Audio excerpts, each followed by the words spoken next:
Mummy స్వప్న, నేను ఏ తప్పు చేయలేదు స్వప్న. నాకే పాపం తెలియదు. నన్ను నమ్ము స్వప్న, ప్లీజ్. ఇప్పుడు ఏం చేయలేము. మగాడిని అనే మందులో మనిషి అనే సంగతి కూడా మర్చిపోయాం. కట్టుకున్నది చెప్పే మంచిని వదిలేసి అబద్ధాలతో ఆకలి తెచ్చుకుని మీ అమ్మ మాటలే నమ్మి అబద్ధం మీదే నడుస్తూ అబద్ధంలోనే తడుస్తూ అదే ఆనందం అని నువ్వు బ్రతికావు. ఇప్పుడు ఏమైంది?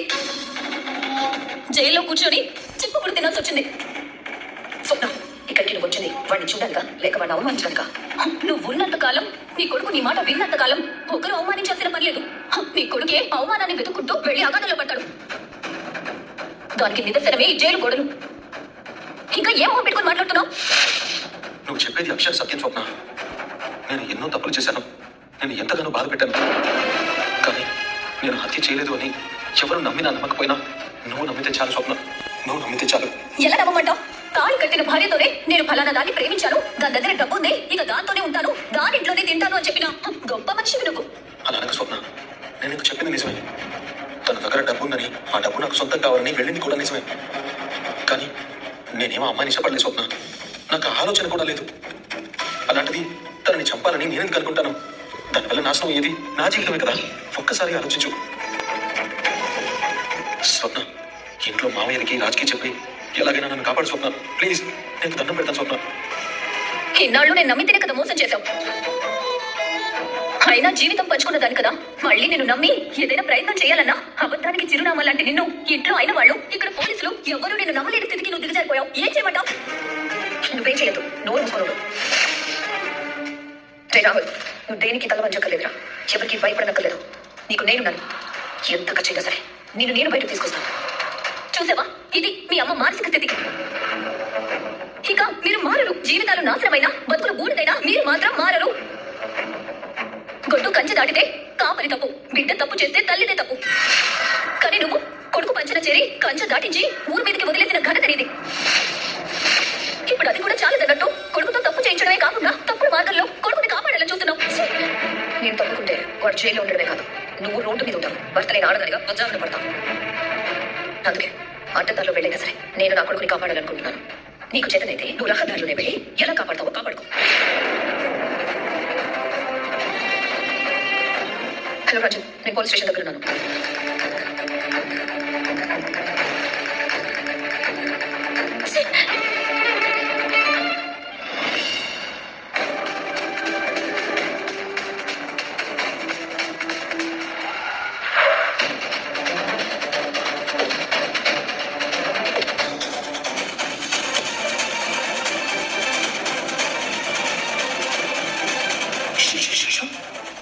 ఇక్కడ పోలీసులు ఉన్నారేంటండి? మర్డర్ జరిగింది కదా, లోపల ఏమైనా క్లూస్ మిస్ అవుతాయని కేసు క్లోజ్ అయ్యే వరకు పోలీసులు ఇలా కాపలాగా ఉంటారు.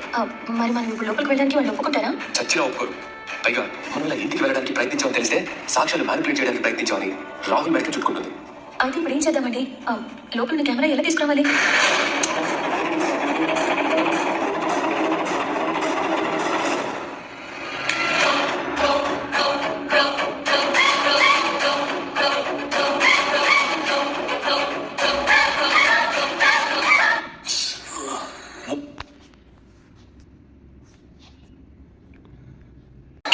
అటు పెట్టాను, చూపిస్తానండి.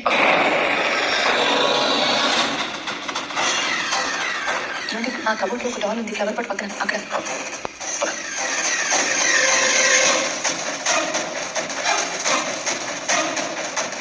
పదండి. అమ్మయ్య, పోలీసులు మనల్ని చూడలేదు. డిసప్పాయింట్ అయ్యావా? పోనీ ఒకసారి వెళ్ళి హాయ్ చెప్పారా? ఏమిటి దీనికేమీ తక్కువ లేదు. సరే, అలా తీసుకోండి.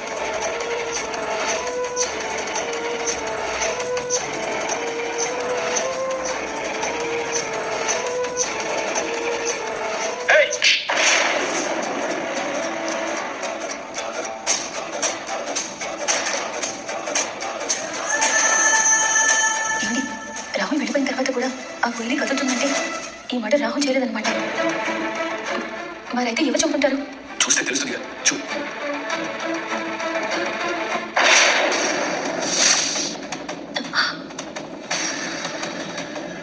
ఈ ఒక్క సాక్ష్యం చాలండి రాహుల్ని కాపాడడానికి. పదండి, స్టేషన్కి వెళ్దాం.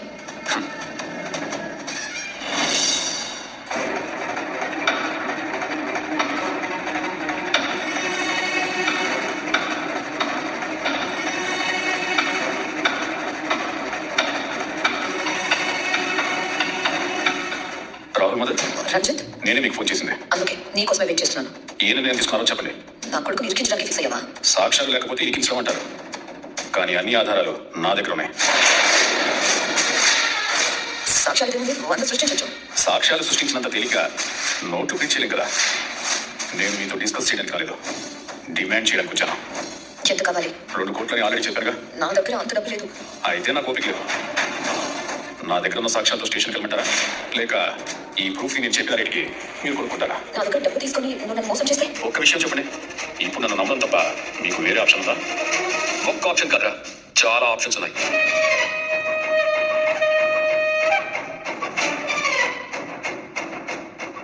ఎవరు మీరు? ఇరా, నీ ఇల్లు బీకి పందిరేసిన మమ్మల్ని ఇంకా గుర్తుపట్టలేదురా పెదవా? రాహుల్ విడిపించడానికి మాకు ఒకే ఆప్షన్ ఉందిరా. రాహుల్ తప్పు చేయలేదని నమ్మి నిర్దోషిగా బయటికి తీసుకురావడం. మేము మాత్రం నీకు చాలా ఆప్షన్స్ ఇస్తున్నాం. నీకు నువ్వుగా నేరాన్ని ఒప్పుకొని పోలీసులకి లొంగిపోవడం, నిన్ను 4 తన్ని నేరాన్ని ఒప్పించడం, నీ దగ్గర ఉన్న ఆధారాలు ఫేక్ అని పోలీసుల్ని నమ్మించడం, నిన్ను అరెస్ట్ చేయించడం.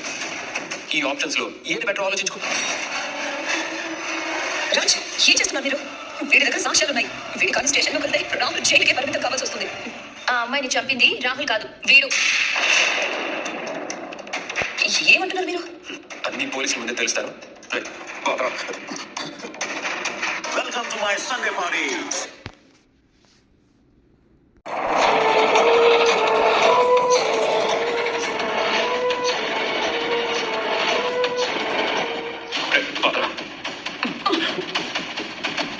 హలో, ఏంటిదంతా? ఎవరు మీరు? నేను రాహుల్ కజిన్ సార్. అది తెలుసు. రాహుల్ మీద కేసు పెట్టిన ఇతన్ని ఎక్కడికి తీసుకొచ్చారు? వీడు తప్పు చేశారు కాబట్టి సార్. లోకప్లో ఉన్న రాహుల్ కాదు సార్, అసలైన నేరస్తుడు వీడు. కట్టుకున్న భార్యని నిర్దాక్షిణంగా చంపేసి ఆ కేసుని మా రాహుల్ మీదకి నెట్టేసిన దుర్మార్గుడు సార్ వీడు. మీరెలా చెప్పగలరు? మీరు మాటలు చెప్తే నమ్మరని నాకు తెలుసు సార్, అందుకే సాక్ష్యాలతో వచ్చాం. కూలీని వీడే చెప్పడానికి కావాల్సిన ఆధారాలన్నీ ఫోన్లో ఉన్నాయి సార్, చూడండి సార్.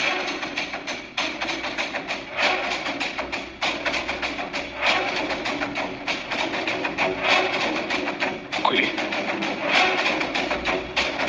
కూలీ కూలీ కూలీ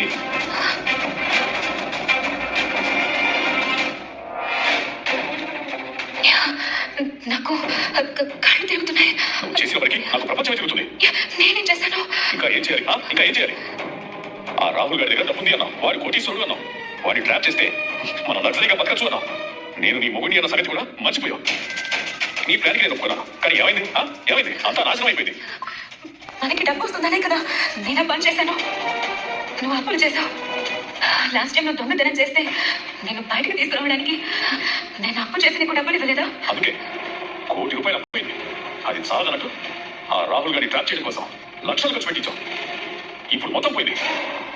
అప్పులు వాళ్ళు నన్ను తరుగుతున్నారు. ఇప్పుడు నేను ఏం చేయమంటావు? నన్నంటున్నావేంటి? ఇద్దరం కలిసే చేశాం. ఇప్పుడు అప్పుల బాధ నుంచి బయటపడాలంటే మనకు ₹1 కోటి కావాలి. అవి సంపాదించాలి. ఇప్పుడు మనకు డబ్బు కావాలి, అంతే కదా? అవును. అప్పులు నీకు ఇచ్చి హ్యాపీగా బతకాలి, అంతే కదా? అవును. సరే, ఈ వీడియో చూడు.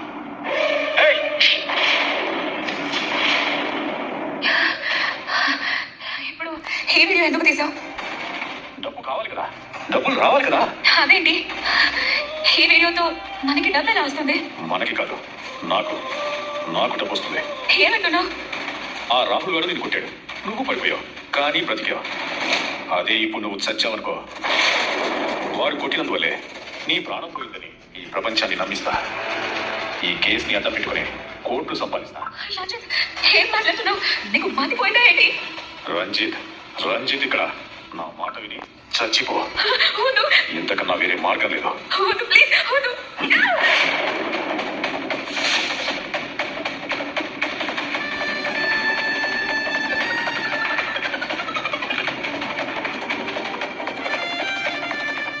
చూసారు కదా సార్, అది వీడు చేసింది. రాహుల్ని ఇరికించడానికి ఇంత ప్లాన్ చేస్తారు సార్. ఇక ఏం చేస్తారో మీ ఇష్టం. కానిస్టేబుల్ సార్, రాహుల్ని బయటకు వదిలేసి వీడి లోపల తోసేయండి. అలాగే సార్.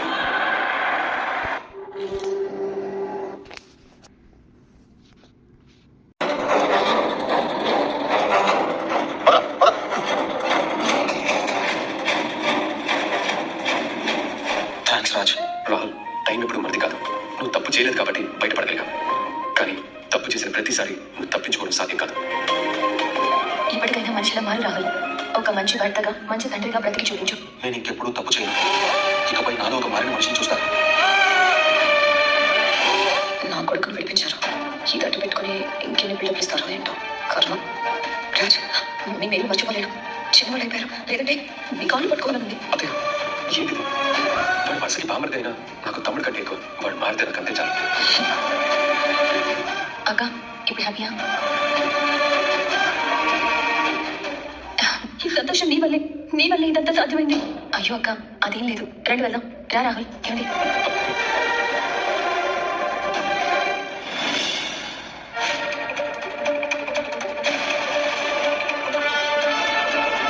ఎన్నాళ్ళురా, ఇంకెన్నాళ్ళురా ఇలా దిగజారుతూనే ఉంటావు? కాస్తైనా సిగ్గు అనిపించట్లేదురా నీకు? అంత సిగ్గే ఉంటే ఇలా ఎంతమందిలో అలా ఎలా తల తెచ్చుకుని నిలబడతాడమ్మా? నువ్వు క్షమించడాన్ని తప్పు చేసిన ప్రతిసారి ఇక ఇంతకన్నా తప్పు చేయడు, ఇంతకన్నా దిగజారడు అని అనుకున్నావు. కానీ అంతకంతకి నువ్వు దిగజారుతూనే ఉన్నావు. ఈ ఇంటి పరువు మంట కలుపుతూనే ఉన్నావు. ఛీ! తప్పైపోయిందమ్మా. బుద్ధి గట్టి తిని ఏదో మైకంలో పడి ఇలా మీ ముందు క్రిమినల్లా నిలబడ్డాను. నన్ను క్షమించానమ్మా. బుద్ధి గట్టితేనే కదా మనిషి పశువు అయ్యేది. కానీ మాట చెప్తే మారడానికి నువ్వు మనిషివి కాదు, దెబ్బ కొట్టి చెప్పడానికి నువ్వు పశువువి కాదు. నిన్ను మార్చడానికి, నీ కళ్ళు తెరిపించడానికి, స్వప్న కన్నీళ్లు తొడవడానికి నా కొడుకు కోడలు కూడా వజారుదాని ఇంటికి రావాల్సి వచ్చింది. కానీ అక్కడ జరిగిన హత్యకి నీతో పాటు కావ్యకి రాజు కూడా సంబంధం ఉందని పోలీసులు నమ్మాల్సి వచ్చేది. వాళ్ళిద్దరు కూడా ప్రమాదంలో పడాల్సింది. అదృష్టం బాగుంది కాబట్టి, సమయానికి సాక్ష్యాధారాలు సంపాదించారు కాబట్టి సరైన నేరస్తుడిని పట్టించి నిన్ను విడిపించి వాళ్ళు బయటపడ్డారు. లేదంటే ఏం జరిగి ఉండేదో ఆలోచించావా? అందుకే చేసిన తప్పుని ఒప్పుకోవడమే కాదు, ఇంకెప్పుడు ఇలాంటి తప్పు జరగదని నీకు నేను మాటిస్తున్నాను. అందరినీ నన్ను క్షమించమని అడుగుతున్నాను.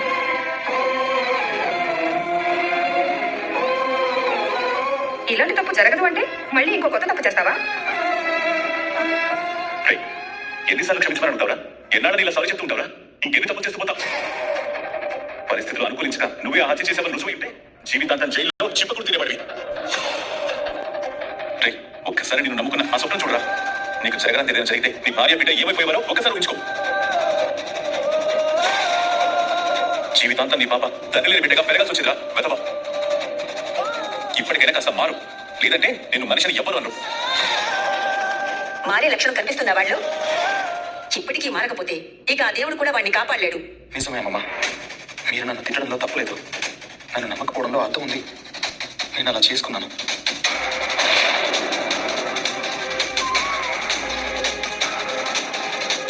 బంగారం లాంటి భార్యని అర్థం చేసుకోకుండా బజార్ వాళ్ళ మాటలు నమ్మాను. హారిని కాదన్నాను, కాకికి చేరువయ్యాను. దాని మోసానికి బలయ్యాను. ఇప్పుడు రాజ్ కావ్య వల్లే నా కళ్ళు తెరిచాను. ఇప్పుడు నా తప్పు ఒప్పుకొని నేను మారాను అని చెప్పినా మీరెవరూ నమ్మరు. నన్ను నమ్మమని కూడా నేను అడగలేదు. కానీ ఈ ఒక్కసారికి నన్ను క్షమించమని మాత్రం అడుగుతున్నాను. నన్ను క్షమించండి.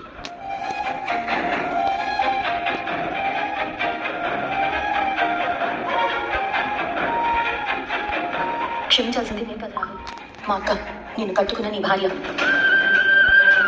నువ్వు ఇంత పశ్చాత్తాపడుతున్నా ఈ కుటుంబం మచ్చుకైనా నీ మీద జాలి చూపించట్లేదంటే ఒక్కసారి నీ గురించి నువ్వే గుర్తు చేసుకో. నువ్వు చేసిన తప్పుల్ని నువ్వు తెలుసుకో రాహుల్. నేను నమ్ముకుని బతుకుతున్నా నీ భార్య పాపని నువ్వు మర్చిపోని క్షణం ఈ కుటుంబం నిన్ను నమ్మడం మొదలు పెడుతుంది. ఆ రోజు కోసం, ఆ క్షణం కోసం నువ్వు ఏం చేస్తావో, నీలో వచ్చిన మార్పుని ఎలా చూపిస్తావో నువ్వే ఆలోచించుకో. పుట్టబోయే బిడ్డ గురించి తర్వాత ఆలోచించచ్చు, కానీ ముందు ఈ పేపర్ తీసుకోండి. నా కోరికల బకెట్ లిస్ట్. నా భర్త నా కోసం వంట చేసి పెట్టాలా? ప్రేమతో చీర కట్టాలి, పద్ధతిగా క్యాండిల్ లైట్ డిన్నర్ కి తీసుకువెళ్ళాలి, సర్ప్రైజింగ్ గా చేసి పెడతారు తిందుగా. వాళ్ళు వంట చేస్తున్నానని తెలిసిందనుకో చికెన్ మీద పడి పీక్కు తింటారు. ముఖ్యంగా మన ముసలి పండగ మీద దాని కన్ను ఇప్పుడు చూడు తిందూరే ఉంటుంది.